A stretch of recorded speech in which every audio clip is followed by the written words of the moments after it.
कहानी की शुरुआत में हम एक हायामा कुन नाम के बंदे को देखते हैं जो कि एक टेलीस्कोप से किसी को देख रहा था। फिर वो आसमान की तरफ देखता है और अपने पास्ट के बारे में सोचने लगता है। इसके बाद हम हायामा को उसकी क्लास में देखते हैं जहाँ उसके पास कोहारू नाम की एक लड़की आती है जो उससे कह रही थी, मुझे तुम्हारे साथ राइस सैक जंप खेलना होगा, क्या तुम रेडी हो? हायामा थोड़ा सोचने के बाद हाँ कर देता है। एंड इसके बाद हम कोहारू और हायामा को ग्राउंड में देखते हैं जब वो दोनों प्रैक्टिस कर रहे थे। कोहारू हायामा से कहती है, तुम उदास रहते हो इसलिए कोई तुम्हारे साथ नहीं रहना चाहता, लेकिन मैं स्पोर्ट्स की इंचार्ज हूँ इसलिए मेरे पास तुमसे बात करने का यही तरीका था। इसके बाद दोनों सैक में भागने की कोशिश करते हैं पर गिर जाते हैं। हायामा कहता है, मैं रेडी नहीं था। इसके बाद जब हायामा कुन एक किताब पढ़ रहा था तभी वहाँ कोहारू आ जाती है। कोहारू बुक का नाम देखती है और कहती है, तुम्हें ये पसंद है? हायामा कहता है, ऐसी कोई बात नहीं है। कोहारू कह रही थी, तुमने कहा ऐसी बात नहीं है और तुम इस बुक को दूसरी बार पढ़ रहे हो, ऐसा क्यों? हायामा रिप्लाई करता है, मैं लाइब्रेरी की सारी बुक्स ऑर्डर से पढ़ रहा हूँ और मैं वापस से वहीं आ गया जहाँ से मैंने शुरुआत की थी। इसके बाद फिर दोनों सैक रेस की प्रैक्टिस करने आ जाते हैं एंड वहाँ वो कूद नहीं पा रहे थे। हायामा कहता है, मेरे पास एक आइडिया है। वो कोहारू को बोलता है, तुम मेरे पीछे आ जाओ क्योंकि मैं बड़ा हूँ तो जंप करने में आसानी होगी। इसके बाद दोनों अपनी जगह को चेंज करते हैं और इस पर वो बहुत अच्छे से कर रहे थे। फिर वो दोनों एक जगह बैठते हैं और कोहारू उसे पानी की बोतल देती है। तभी हायामा आसमान की तरफ देख के कहता है, ऐसे ही एक दिन था। कोहारू कहती है, क्या था उस दिन? हायामा कह रहा था, उस दिन मेरे भाई की डेथ हुई थी। कोहारू कहती है, हाँ। फिर हायामा कुन कह रहा था, रुको, तुम्हें कैसे पता? कोहारू कहती है, क्योंकि हम एक ही जगह रहते थे। इस बात को सुन हायामा कुन कह रहा था, मैंने कभी नहीं सोचा था मैं किसी करीबी को इतनी जल्दी खो दूंगा। फिर वो कहता है, मेरा भाई हाई स्कूल के 2nd ईयर में था। कोहारू रिप्लाई करती है, बाकी की बातें मैं कल सुनूंगी, अभी दूसरी गेम में भी पार्टिसिपेट कर रही हूँ तो उसके लिए प्रैक्टिस करनी होगी। इसके बाद हायामा कुन अपने भाई की ग्रेव पे जाता है जहाँ उसे अपने भाई की याद आती है। वहाँ पर वो सोच रहा था कि उसने कहा था, मैं बस 17 साल का हूँ और मेरे पास करने के लिए बहुत कुछ है। इसके बाद हम क्लास का सीन देखते हैं जहाँ कोहारू हायामा के डियर पर एक बैग लाती है। हायामा कहता है, ये क्या है? कोहारू कह रही थी, मैंने घर पर देखा बहुत सारी बुक्स थी तो मैं ये 30 बुक्स ले आई। कोहारू कहती है, ये स्टोरीज और नॉवेल्स हैं जिसमें लोग मरते हैं। तभी वहाँ पर उनकी टीचर आ जाती है एंड अगले दिन हम हायामा कुन और कोहारू को सैक रेस में देखते हैं। दोनों बहुत अच्छे से खेल रहे थे और वो इसे जीत भी जाते हैं। तभी कोहारू कहती है, अगर हम मराका रिले रेस में फर्स्ट आते हैं तो मैं तुम्हें चुनूंगी। हायामा कहता है, मुझे? कोहारू कह रही थी, तुम्हें इससे परेशानी है क्या? हायामा कह रहा था, बिल्कुल नहीं, लेकिन मुझे क्यों? कोहारू कह रही थी, तुम हमेशा चीज़ों को ठीक करते हो, इसी वजह से मैं तुम्हें पसंद करती हूँ। इसके बाद कोहारू पूछती है, तुम कल मेरे साथ बाहर चलोगे? छुट्टी के बाद हायामा कुन कोहारू का पीछे से नाम लेता है। कोहारू कहती है, तुमने पहली बार मेरा नाम लिया है। वो कहता है, सच में? फिर वो कह रहा था, ये बुक्स मैंने पढ़ ली है। कोहारू कहती है, अगर ये बुक्स तुम्हारे काम की नहीं है तो इन्हें बुक ऑफ में दे दो, तुम्हें मुझसे बात करने में परेशानी हो रही होगी इससे तुमने जाने से भी मना किया था। एंड फिर कोहारू वहाँ से चली जाती है। अगले दिन जब हायामा कुन स्कूल आता है वो देखता है तो कोहारू वहाँ पर नहीं थी। इसके बाद हम हायामा कुन को कोहारू के घर के बाहर देखते हैं। वो उससे कह रहा था, आज तुम स्कूल क्यों नहीं आई? कोहारू कहती है, मुझे फ्लू हो गया है। फिर वो उसे पूछती है, क्या मेरे अलावा क्लास में कोई और एब्सेंट नहीं था? फिर वो उसे पूछती है, क्या तुम मेरे नोट्स लाए हो? हायामा कहता है, मेरे पास कोई नोट्स नहीं है, लेकिन फिर वो अपने पॉकेट से 2 बॉटल निकालता है। इसके बाद कोहारू नीचे आती है और कहती है, मेरे लिए टाइम निकालने के लिए शुक्रिया, और फिर वो अंदर चली जाती है। तभी हायामा जल्दी से गेट खोलता है और कहता है, मुझे प्यार में पड़ने से डर लगता है। तभी वहाँ पर कोहारू की ग्रैंड मदर आ गई थी। ग्रैंड माँ के जाने के बाद कोहारू पूछती है, अभी अभी तुमने क्या कहा? तुम्हें प्यार करने से डर लगता है? हायामा कहता है, मैं इसे शब्दों में बयान नहीं कर सकता। मैं मदद करना चाहता हूँ लेकिन अकेलापन मुझे डराता है। अकेलापन मेरा इंतजार कर रहा है। एग्जाम्पल के लिए, तुम एक अमेजिंग मूवी देखती हो पर जब वो खत्म हो जाती है फिर से तुम अकेलापन फील करने लगते हो। एंड फिर हायामा कह रहा था, मैं एग्जाम नहीं दे रहा हूँ। फिर दोनों बाहर जाते हैं एंड कोहारू कहती है, ये दुनिया बहुत कठोर है। वो कहती है, अगर तुम ऐसे उदास रहोगे तो तुम्हें जॉब से निकाल दिया जाएगा, तुम आगे कुछ भी नहीं कर पाओगे। तभी कोहारू कह रही थी, यूनिवर्सिटी को मैं स्वर्ग के रूप में देखती हूँ, जब तुम अंदर जाओगे तो कहोगे मैं खुदा ढूंढने आया हूँ। फिर वो उसे कहती है, बैग पैक करो और थाईलैंड ट्रिप के लिए निकल जाओ और पृथ्वी को बचाओ और समुद्र के किनारों से खाली कैन उठाओ एंड इंडिपेंडेंट होकर जियो। इसके बाद हम उन दोनों को स्कूल लाइब्रेरी में देखते हैं जहाँ कर हायामा कोहारू से आकर धीरे से कहता है, मैंने एक यूनिवर्सिटी में एडमिशन लेने का फैसला किया है। कोहारू धीरे से रिप्लाई करती है, तुम मजाक कर रहे हो ना?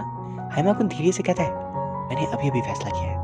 कोहारू कहती है, तुम फैसले लेने में बहुत तेज हो, तो कहाँ जाएगा प्लान है? यहाँ की प्रोफेसर अच्छी हो या फिर जहाँ का खाना अच्छा हो? हायामा कहता है, ऐसा कुछ नहीं है, मैं वहाँ जा रहा हूँ जहाँ तुम एडमिशन लोगी। जिस पे कोहारू तेजी से कहती है, तुम मजाक कर रहे हो ना? एंड सभी उसे देखने लगते हैं। इसके बाद हम यूनिवर्सिटी में दोनों को साथ में देखते हैं। जब हैमा वहाँ से जा रहा था तो ऊपर से क्वारू आवाज़ लगाती है। वो लॉर्ड जीसस क्राइस्ट को ऊपर दिखता है एंड वहाँ पर क्वारू थी। एंड फिर वो कह रहा था, तुम रोड के बीच में किसी को उनके पूरे नाम के साथ पुकारना बंद कर सकती हो, और हाँ, मेरा नाम जीसस नहीं है। क्वारू कहती है, मैंने एक दो बार ही तुम्हारा नाम लिया पर तुमने सुना ही नहीं। फिर हैमा को सॉरी कहकर पूछता है, अब चले। क्वारू कह रही थी KFC उस बिजनेस से बनाया गया था जिसे कर्नल ने 40 के दशक में खोला था। 65 इयर्स होने के बाद KFC एक फ्रेंचाइज बन गई और पूरी दुनिया में फैल गया। क्वारू कहती है, जब आपके पास जुनून हो तो फर्क नहीं पड़ता आप कितने साल के हो, आपकी उम्र आपके जज्बे को कम नहीं कर सकती। क्वारू कर्नल हार्लैंड के साथ हाथ मिलाती है एंड हैमाकुन कहता है, ये तुम क्या कर रही हो? वो कहती है, इससे हिम्मत मिलती है। इसके बाद हैमाकुन भी हाथ मिलाता है उनसे और कहता है, मेरा ख्याल रखें। उसके बाद वो दोनों खाना खाते हैं एंड वहाँ हैमाकुन का एक फ्रेंड आकर कह रहा था, तुम्हें हमारे साथ जरूर घूमना चाहिए, एंड वो उसे एक पेपर देता है। इसके बाद खाना खाने के बाद वो दोनों एक टेलीस्कोप के पास आते हैं और उसमें देखते हैं क्या क्वारू कह रही थी, मैं चिकन नहीं खाती पर KFC का चिकन खा सकती हूँ क्योंकि कर्नल के मसाले बहुत अच्छे हैं। फिर क्वारू बता रही थी, मैं 2 साल में बच्चों की टीचर बनने वाली हूँ। हैमाकुन क्वारू से पूछता है, हमारी फैमिली के बारे में कुछ बताओ, क्या तुम्हारी मदर भी टीचर थी? क्वारू कहती है, नहीं ऐसा नहीं है। हैमा पूछता है, तुम्हारे फादर कैसे हैं, वो क्या करते हैं? फिर हैमा बता रहा था, मेरे फादर रिसर्च फैसिलिटी में काम करते हैं, फूड इंडस्ट्री में। क्वारू कहती है, मेरे पेरेंट्स नहीं हैं एंड ग्रैंडपा की 3 साल पहले डेथ हो गई, अब बस मेरे साथ मेरी ग्रैंडमा है। हैमाकुन फिर खड़ा होता है और कहता है, क्वारू तुमने कहा था इसलिए मैं थाईलैंड जा रहा हूँ। इसके बाद हम हैमाकुन को थाईलैंड में देखते हैं। वहाँ जाकर वह एलिफेंट की सवारी करता है और वहाँ का फूड टेस्ट करता है। वहाँ पर हैमा को कुछ लड़कियाँ मिलती हैं जो उसे पूछ रही थी, तुम अकेले क्यों? वो कहती है, अब ये मत कहना हमारी गर्लफ्रेंड ने आखिरी मिनट में कैंसिल कर दिया। हैमा कह रहा था, नहीं। फिर वो लड़की उसके साथ हंसी मजाक करती है और वो वापस आ जाता है। वापस आने के बाद क्वारू उससे पूछती है, क्या तुमने खुद के लिए कोई ढूंढा? हैमा कह रहा था, नहीं, लेकिन कुछ चीज़ें हैं जिन्हें मैंने ज़रूर ढूंढा। क्वारू पूछती है, वो क्या? हैमा बताता है, अगर चीज़ों को फ्राई करो तो वो खाने में आसान हो जाती है, और वाइफ हस्बैंड से सीक्रेट रखती है बातों को, लाइक उनकी बचत या लॉन्ड्री के कपड़े के पैसों को। फिर हैमा पूछा था, तुमने क्या किया क्वारू? क्वारू बताती है, मैं ऑस्ट्रेलिया गई थी। हैमा कहता है, वो क्या है? वो बताती है, तुम्हारे बिना बहुत ही बोरिंग था। क्वारू कह रही थी, जब हम अपने बारे में किसी को बताते हैं तो हमें रिलैक्स महसूस होता है, उसके बाद कैसे करना है मुझे नहीं पता। इसके बाद क्वारू घर पर KFC जैसा चिकन बनाती है एंड हैमाकुन कह रहा था, तुम्हें KFC इतना पसंद है तो तुम पार्ट टाइम जॉब क्यों नहीं करती? क्वारू कह रही थी, तुम जूनियर हाई स्कूल में खाना खाने में अच्छे थे, तुम्हें पता है मैंने तुम्हें तब से पसंद किया है, और तुम जूनियर हाई स्कूल में पॉपुलर थे, जब हम हाई स्कूल में पहुंचे तुम अनपॉपुलर हो गए थे। इस बात को सुन हैमा कह रहा था, कभी कभी मुझे लगता था मेरा भाई मेरे ऊपर एक बोझ है और वो बहुत बुरा है। जब उसकी डेथ हुई थी मैंने सोचा सब कुछ खत्म हो गया, वो मेरा हिस्सा था एंड उसके पास होने से मुझे राहत महसूस होती थी। मुझे सच में अब खुद से नफरत है। तभी क्वारू हैमा को गले से लगाती और कहती है, नहीं। फिर वो कह रही थी, तुम कब समझोगे मुझे तुम्हारी कितनी फिक्र है? हैमा कह रहा था, तुम सही कह रही हो। इसके बाद क्वारू हैमा के साथ बैठकर बात करती है और कहती है, जब हम पेरेंट्स बनेंगे तो हम अपनी पूरी फैमिली को एक साथ रखेंगे। इसके बाद हम देखते हैं वो दोनों टेलीस्कोप से एक वुमेन पुलिस ऑफिसर और एक आदमी को देख रहे थे और एक्टिंग कर रहे थे। तभी हैमाकुन कहता है, क्वारू तुम्हें कितने बच्चे चाहिए? क्वारू कहती है 3, नात्सुओ, इक्वी और यूरिको। हैमाकुन कहता है, तुमने तो नाम भी रख लिया है। इसके बाद हमें 3 साल बाद का समय दिखाया जाता है एंड हम देखते हैं क्वारू नर्सरी की टीचर बन चुकी थी और वो बच्चों के साथ होती है। हैमाकुन क्वारू से मिलता है, अपना रिजल्ट दिखाता है और कहता है, मैंने कर दिखाया। हैमाकुन कह रहा था, मैंने फैसला किया है मैं तुम्हारी ग्रैंडमा के पास जाऊँगा। क्वारू कहती है, तुम बहुत जल्दी फैसला लेते हो। इसके बाद दोनों एक रेस्टोरेंट में जाते हैं जहाँ क्वारू कह रही थी, हमें ब्रेकअप कर लेना चाहिए। हैमाकुन कहता है, क्यों? मैं कुछ नहीं समझा।